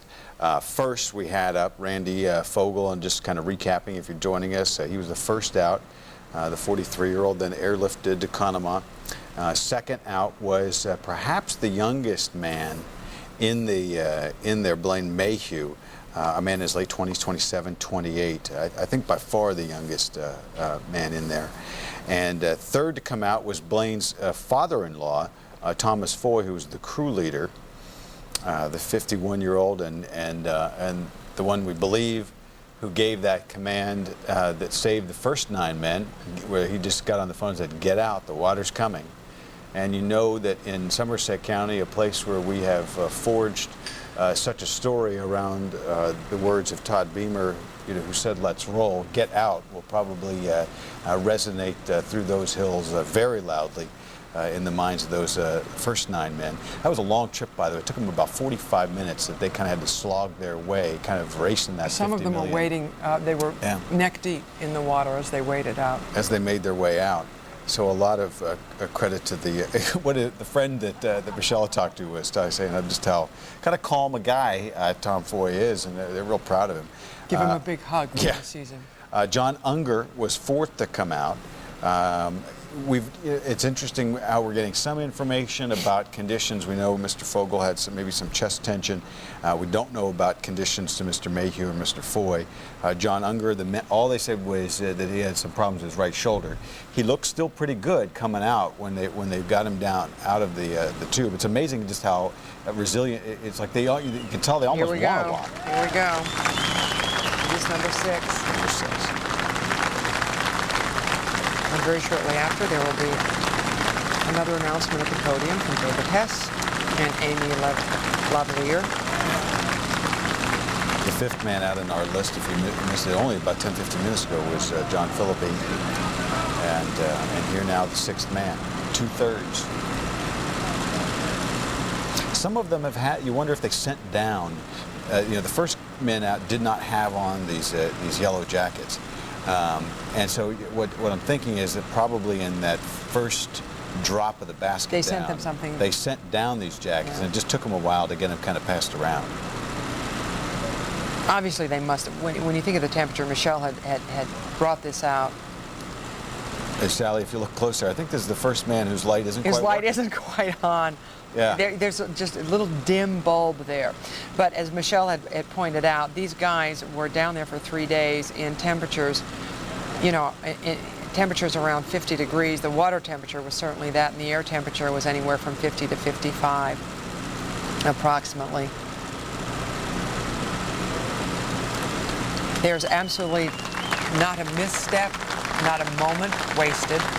These teams, as David has said, have drilled and drilled for several days to make sure they had it down just pat by the time they reached the 9-man. You could see him, and I was trying to look there. It didn't look like maybe he did not have on the earphones that some of the men did on the earlier trips, and he seemed to be talking to the men around him as they got him on there. Well, we had heard that some men, because of when drilling goes on, when these miners work, some of them do wear earphones, headphones, and some don't. So it's possible that they had those. Some of the miners had them with them as part of their equipment.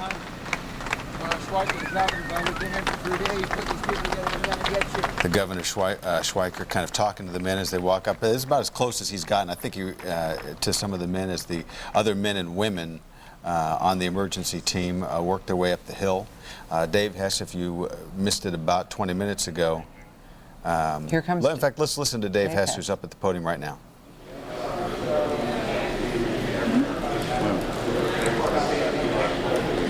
It may take us just a second to get him up, but we want to get to these right away so we don't miss the names and information. Ladies and gentlemen, miner number 6, his name is Ron Heilman, Hileman, age 49. He was brought up approximately 210. About approximately 210. Hileman, Ron. That's all we have, but that's enough.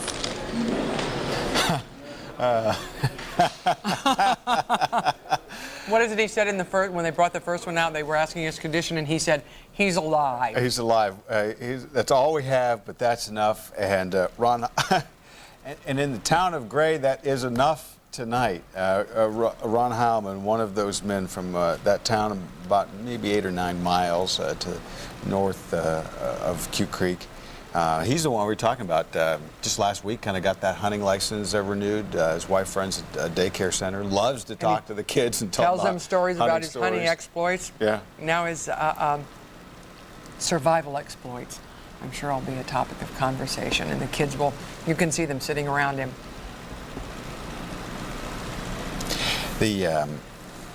So who do we have left? We have, here, I'll give you the rundown here. It's Robert Pugh, we believe, from Boswell. We also have Mark Papernak, who's from Somerset. And I think David Mullen is it's one of the names that we had kind of in question throughout. And I think it may be, I'm not exactly sure why we've seen kind of some questionable reports. I'm pretty sure that he'd be the one, but those are the three. As we watch these men as they kind of refit it and get it to drop back down, this is the express elevator that's working out there at Q Creek right now. I'm going to bring back in Wendy Bell. Wendy, what have you just been watching this astounded as we have? Maybe she can't hear us quite Wendy? just At yet. this point. Can you hear us? Yeah, now we we got didn't hear you. Okay, it's what I wanted to let you know is that Yeah. we can't see any of the live video that you're seeing. So you're seeing all these things firsthand. And what we have inside in this command center, this makeshift command center, is in this empty Giant Eagle. We're all in the parking lot. All the media are in there. And you would think that there would be community members, family members, other people milling about. It's a virtual ghost town, which is very interesting. It seems like almost the people are at home glued to their television sets, as all of you at home are doing the exact same thing. We've been to a couple of the local bars, a couple of the restaurants that are still open, and not a lot of people in them. I think it's, if I could say it not too cornily, it's a time for people to be with their families. It's a time for them to be together at home to watch these amazing developments unfold live as you narrate them for us. And it's a wonderful, almost sense of calm and quiet here, as very matter-of-factly David Hess and these others take the podium and say, hey, number 5, number 6. And it's really neat. It's really wonderful. So fearful that it could have been such a somber night, and yet there's this elation. I think you pointed out a very good thing, a time for family, and we know that as they restricted that Sipesville Fire Hall to the immediate family, there were a lot of cousins and others who wanted to get out there and couldn't. That you no doubt they're sitting around family rooms, on couches, around dining tables, just kind of holding on as they watch. Is it going to be their loved one coming up next, and just waiting for the word? Clearly. Town of about, I'm sorry, Sally, town of about 8,000 people make up this this immediate community here, and so many of the people who've stopped by to say, hey, we've been watching your live coverage, thank you for doing this, say to us, you know, we all know each other, we're all connected in some way, and what you were saying is how, you know, this was really teetering on the balance. Which way is this going to go? Are we going to be out here for 77, 80 hours and have a horrible outcome, or is this going to go the other way? The photographer behind the camera, who you're not going to see tonight, Lenny Todd, said to me, in my 22 years in this business, I've never had such a tragic possibility end so positively. This is such a good ending, and all of us just kind of sit back and you almost don't have much to say. You just kind of look at each other and say, wow. And exactly, and it makes you, I'm sure you especially, Wendy, with your 2 young children, makes you want to go home and hug your family members. That seems to be the real wonderful period to put on it. And they're it's in wonderful. A fraternity not only of certain communities, but probably also of the families and the men and women surrounding this workforce. We talked a lot about the fact that probably so many of us were surprised that they did this kind of coal mining. Even some people in Somerset County, they thought it all strip mining and really weren't aware about how active there was in deep mining. And that we have Pennsylvania as the 4th largest coal producing state. To think of what goes on in Somerset County, and to realize that Greene County here is the #1 coal-producing county by county in the country. And so as each county is looked at here, you know that there are probably guys just getting off their shift, just getting home and having a snack, and just getting word that their brothers in this profession are coming out safely one by one. And as that sign on the turnpike so cogently says, all 9 are alive. Now we're going to be kind of alternating as we look at this, the live video, as we've had the 6th man out. We're waiting for the other 3. No, you know, we're not always that clever as we try to get our headlines on and put the banners up on the screen. And to put up live team coverage doesn't take an enormous amount of creativity. But Mine Miracle is what it says on our screen and has for the last 2 hours. And that certainly is a remarkable thing. I do want to tell you, Wendy, and I'm getting a little bit of information here from Conemaugh. We do know, and we had told you about 45 minutes ago, that Randall Fogel had arrived maybe they call him Randy, I don't know, had arrived by helicopter there. He had been complaining of some tension in his chest. He is conscious. There are 3 now at Conemaugh, and so the second and third have arrived. We know that one person did go to Somerset, and Dave Hess, he'd kind of walked us through this, has said that they were going to take any of the more urgent cases, relatively, cases were going to go out to Conemaugh, and those who maybe just needed to be checked out, run through through the basic steps of checking vital signs and conditions, that they were going to go to Somerset, and one person is en route. We don't know if they've arrived there or not, but they were headed that way. Now, Scott, can you still hear? Sure can. You still hear me? Fire away. You know, one thing that I'm not getting here that you might be getting more information about is these decompression chambers, if you will. I'm not getting much information about if they're even needing those. No, not needed at all. And the key to that, you guys were talking earlier in the evening about how they not only got those pumps in there, but then had to reposition them, and they had lots of complicated equipment. Some surface pumps, some submergible, and they got that water level down not only to where they wanted it, but to a foot under. And so that process, as we were hearing from Bob Dolence, our mine expert who spent so much time with us over the last few days, said that process kind of naturally likely decompressed them. And this is not at all to diminish the efforts of the Navy men and women and the team there they were ready with some very high-tech equipment, ready in the case that they were going to have to deal with that nitrogen buildup in the blood. But and it may have been, we've talked about the heartbreak of that bit breaking. We all many people went to bed the one night thinking maybe they're going to have them out by morning, and when you woke up, that bit had broke.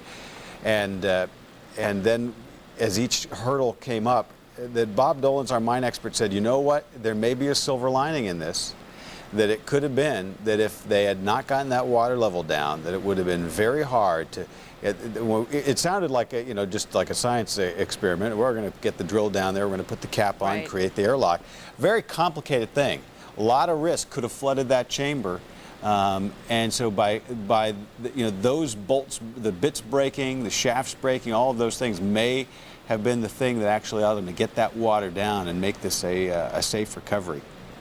I'm looking at my clock, about 2:20, and as we've watched this go down, as I called it an express elevator. Here comes number 7. Wendy, I know you can't see it. I've tried to not talk a lot as we've watched each of these come up, but I'll describe it as I can, and as you're just listening here for you. There's respectful applause from the men around. They just watch. I see a young man in the background now on a cell phone, perhaps 12, 13 years old. He's looking on, smiling. And here now, the 7th man to come up. The last couple have had on those yellow rain slickers. This is not the case here. He does have some kind of blanket, maybe got one of those first blankets down and around him. Obviously, the men that have been down there now for a little while, they've been able to deal with some of the supplies that were sent down. I don't mind recapping the quote that we got for those of you kind of just checking in. The first thing they asked when they got that phone connection down there, the first words up that we have reported, imagine hearing this on the phone, 9 men ready to get the hell out of here, and we need some chew. Well, they're going to get that, and they got blankets, and they got some candy bars and some things that were ready. Here now, the 7th man coming down on this stretcher.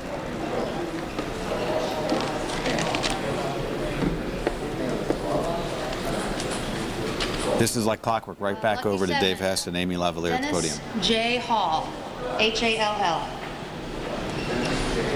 He's 49 years old, and he's a local boy from Johnstown. He came out about 2:20.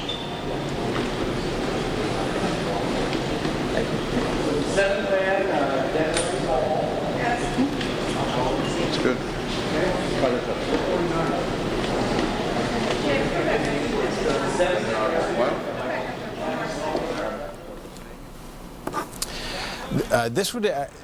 This would be an important journalistic development, and I have to be very clear about what we're dealing with. We'll stare at her all We this had talked about 8 names and a 9th possibility, a 9th name of people that were concerned. Dennis Hall, the 7th miner to come up, had not been a name that I'm aware of that we had reported or heard. As I've looked at all of the sources here and trying to process this in the last few seconds. But Dennis Hall seems to me to be a new name, which would indicate that perhaps the other name that we heard might be incorrect. Let's listen here, see what the field producer is saying here on this pool. I'm not sure if we've got that. Say the water is coming, get out. The last man who just went by is the one who did that, saved the other 9, now he's safe. That being an interesting point of information. We've gotten a lot of stuff correct. These jobs we do journalistically, we do very visibly, and really, especially as we got that word at 10:10 this evening that the drill bit had broken through, and our sources saying that it had happened, and even the governor getting up and saying that it hadn't happened yet. And we had to kind of stand by our sources, and then the AP confirming that 10 minutes later, and the governor a half an hour later.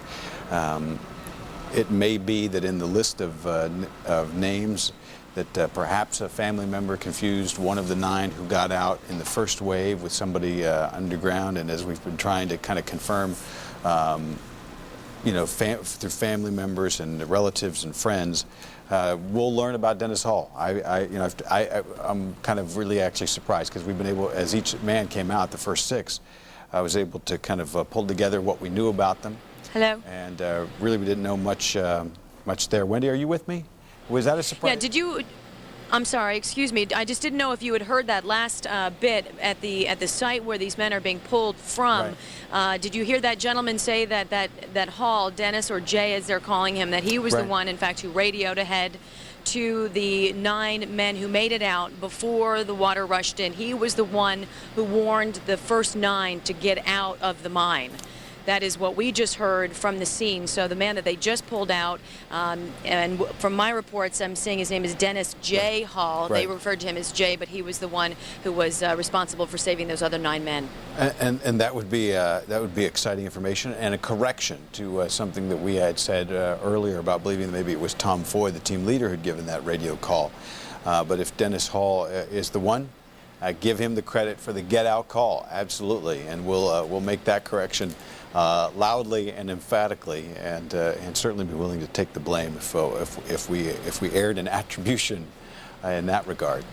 Looks like we might be getting the governor ready to speak here, Wendy. So we're going to listen into this. Again, as a pool feed from the site. Listen to what the governor has to say. Made the call. Tell us about that and what he just said when he came up. Well, his quick action and using that phone alerted 9 others on the other team, and they got out safely. What did he say? You said he had a couple of special words. Well, just as we got to the top of the hill, and he managed to move his head from one side to the other and see this impressive deployment of equipment and technical expertise, and all the technicians and drillers behind me, and said, "God bless America." How is this going? And it was heartfelt. How's this going? This whole experience is heartfelt. Compared to your expectations, you were preparing us for a much longer time getting each man. They are flying out of there. Well, it's a tribute to Yankee ingenuity and the careful planning and actuation of those plans by all the 200 professionals that encircle us at the moment. And that's why it's going smoothly, and we're getting ready for number 8 to come up. And I'm proud to say again that the motto was 9 for 9, and soon we're going to watch it become 9 for 9. We're hoping to get Dr. Conklin from a medical condition. How are these guys? Have you had a chance to talk to any of them at all? They are in remarkably solid shape. One gentleman's got some a slight shoulder injury, we believe, and one gentleman felt some apparent heart or stomach stress. So other than that, the other 7 are dirty, need some rest, and seem like they're going to be good to go.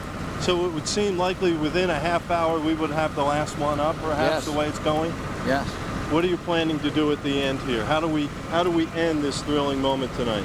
Well, I think I'm going to have the opportunity to ask everybody to come on in and probably acknowledge the good Lord and the incredible talent that they all represent. Governor, with what's going on in our country right now, all the struggles we have, all the troubles we have, the entire country has gotten behind watching these 9 miners and the miraculous efforts to get them out. What do you think the message is to America tonight as they see these 9 guys coming home to their families, to their loved ones, safe and sound? When we band together, there's no stopping Americans in what can be accomplished, whether it's repelling international tourism or bringing 9 of our guys to the surface here in Pennsylvania. It certainly makes me proud to be an American. Nice job. Way to go.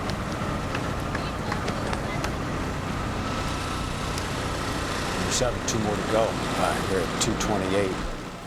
I think we here in Western Pennsylvania, while we pay lip service to the fact that this is receiving international attention, that question just sort of really put everything in perspective. The whole country is watching these 9 men and the effort that brought them out of that mine. Dennis Hall, we're learning. Let's go to the podium here at the Command Center right now. His name is Robert Pugh Jr., P-U-G-H, Jr. He's 50. He's from Stoys Town, Pennsylvania, S-T-O-Y-S-T-O-W-N. Robert Pugh, P-U-G-H. Do you have a time on that? Approximately 2:30.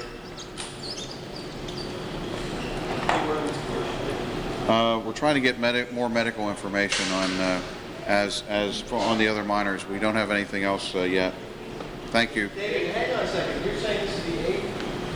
This is the 8th. Who's 6 and 7? Because he hasn't even been brought up from the chamber according to our figure. That's the 8th name I have. That's 8. And they all 6 is Ron Heilman, 7 Dennis Hall. Harry May. Okay.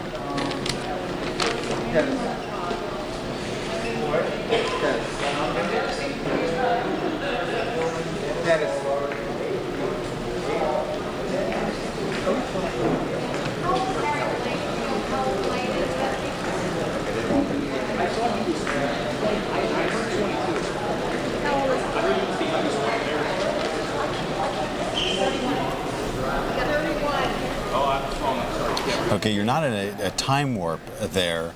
At 29:25, David Hess said at 2:30 they brought Robert Pugh out. Well, that hadn't quite happened yet. I think what's happening is they're able to communicate inside to the command center. Remember, that's about 2 miles away. And so they got ahead of themselves, I think maybe 60 or 90 seconds in the sequence there. So there was some little head scratching by the reporters as they talked about Robert Pugh from Stoystown being the next one to come up, this being the live image here of the 8th miner as he comes up. I like the... So Robert Pugh... Yeah. He's not up yet. This would be him coming up here right at this moment. So, friends and family of Robert Pugh, if you were ready to shout when David Hess said his name, your time will come here in about the next few seconds. Did you see we got just a glimpse of it? There it is. That was the thing I was just going to mention. The list that they're keeping. Our director reading my mind. Just a hand scrawled on a piece of poster board, one name after another, in the times that they come up. And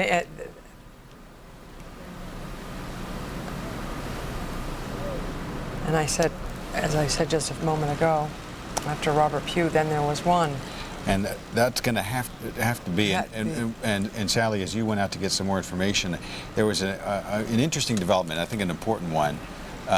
Mark Papernak is likely to be the last one to come up here, who we have listed. But there was a name that came up that had not been one that we were reporting as the evening went on, Dennis Hall. And so that may mean that one of the other names we had mentioned earlier may have been incorrect. It's an important thing to make sure that we're setting straight, since Dennis Hall was not only the unnamed miner, but the one apparently who made the phone call. The swell of applause greeting this man as it has each man before him the last 90 minutes.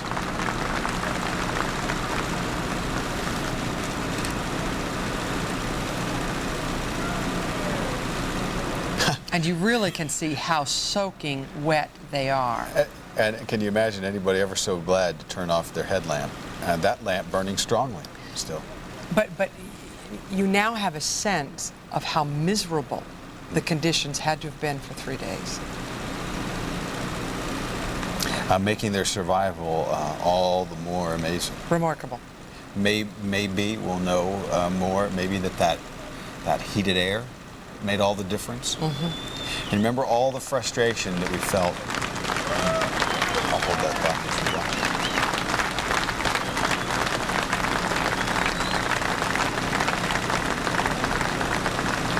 watch. It's almost as if they slip into the waiting arms of a stretcher and a warm blanket. You know, they're clean sheets and getting cleaned up. A hot shower may never have been more welcome. I think the half a thought that I had there was simply that as we were frustrated, as time and time again, they would say, we can't stop to listen for tapping because we have to keep those compressors on. That hot air may have really made a difference. May have made a difference. At least you have heard. We've heard terms like malnutrition and dehydration, but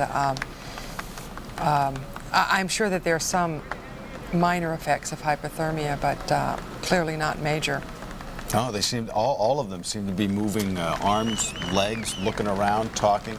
The one thing the governor just shared a couple of minutes ago was the first words of Dennis Hall, or not maybe the first words, but as they got to the top of the hill, and he just said, "God bless America." Oh. And the governor paused a minute and he said, and it was heartfelt, as though we wouldn't have believed it.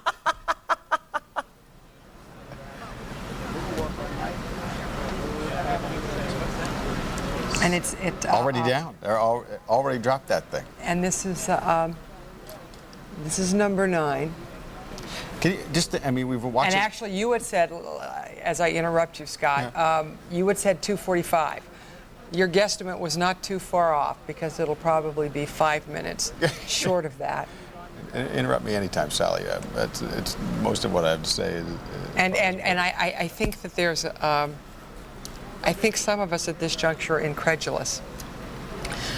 Who would have thunk it? Unbelievable. Yeah, I wanted to ask David Hess before he left, and what was the low moment? When did when did you give out hope? We would talk in the newsroom, 1 hour. Oh, I think it's going to work out great. And the next hour, oh, I don't know. But here we are, and it's just absolutely amazing.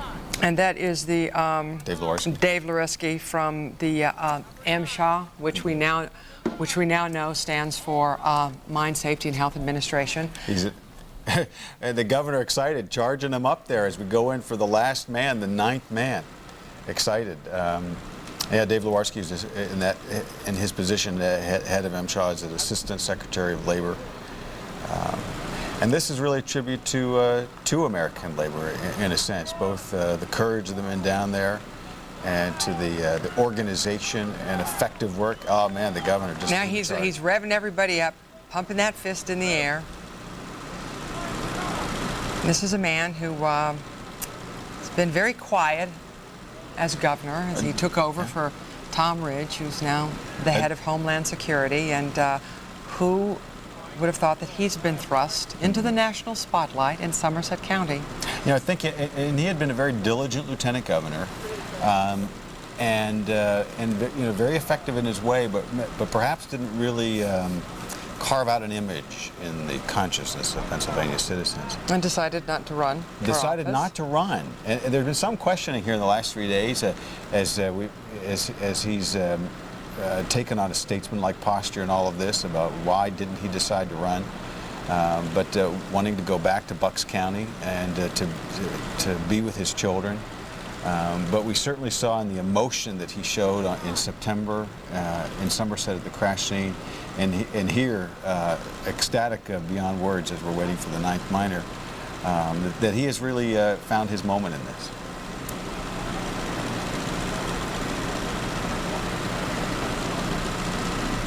I suppose we could pay tribute if all kinds of credit goes around to everybody on every job. How about the guy who's handling the crane tonight? Unbelievable. Yeah.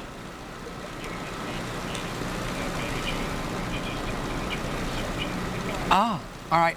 Megan Jones is on the phone, our reporter, and she just talked to the trauma surgeon at Conemaugh Hospital. Megan. Yes, Ellie, I just talked to Dr. Russell Dumeier. He's the trauma surgeon here at Conemaugh Medical Center who was evaluating the miners as they came in. So far, he has seen 3 miners. The 4th one is on the way here, and he says that so far he has only seen minor injuries, which is very encouraging. He says that everyone is in good spirits. The family members are incredibly in good spirits, and so are the miners, and they're really having just a tearful reunions with their loved ones, and the only problems that they're suffering from mostly right now is that they're cold, they are wet. He said that he does not believe they were submerged up to their necks for very long, because whenever they're coming in, they are only wet up until their knees. And right now, you know, they're having some problems adjusting to the light because they were in the dark for so long. But other than that, they're doing very well here. They are expecting a 4th miner to come into this hospital, and they have all of their team on standby here awaiting anybody who comes in. But so far, everything looks good. He said everyone is in good condition so far tonight. You can imagine the free flow of tears as these miners see their families for the first time in God, 76, 70, 77 hours. Have they talked to Megan? I don't know if you're still on the phone line there. Have they talked about that, about family members at the hospital and reunions?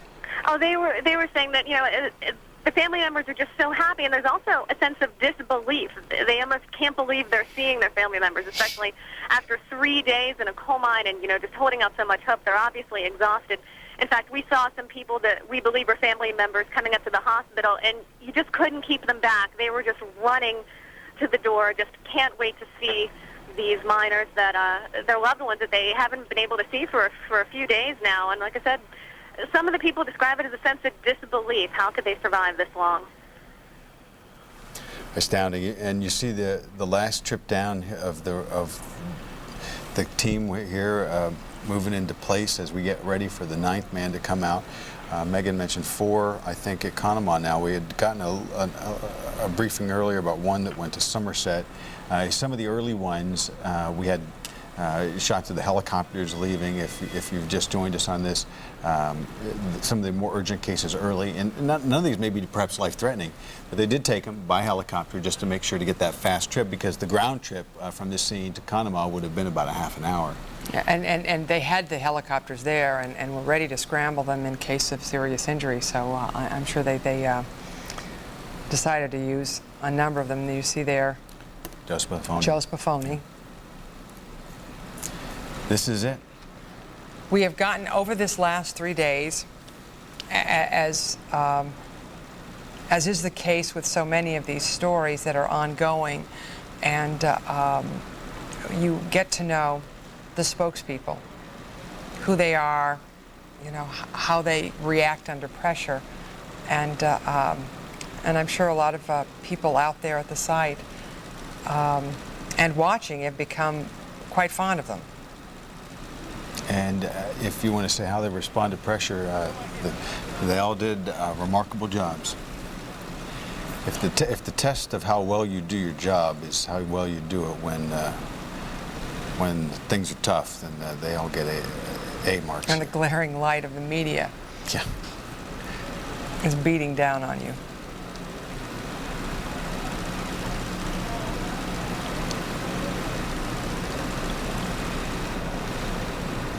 This would be the 78th hour, 45 minutes into the 78th hour. And this will be Mark Poppernack.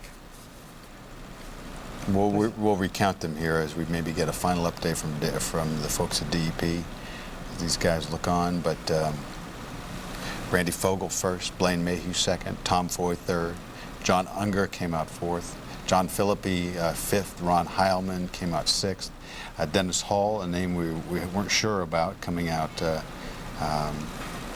next was seventh, and then Robert Pugh coming out eighth. And here, coming out ninth, we would expect it to be Mark Papernak, a 40-year-old. As they've given locations, we've seen some of the inaccuracy of our scattered reporting. Like Robert Pugh, we had, I think, put up at one point that he may have been from Farrellton or Boswell. I think they gave his hometown of Stoystown.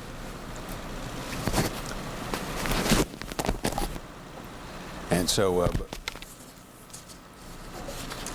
we all learn this information, as you do, with great expectation and tremendous enjoyment here.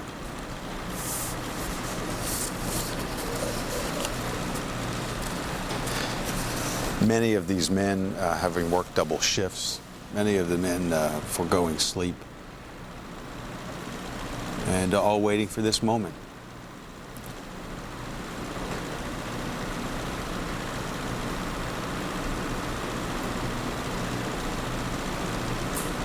This moment shared worldwide as these live images are sent out.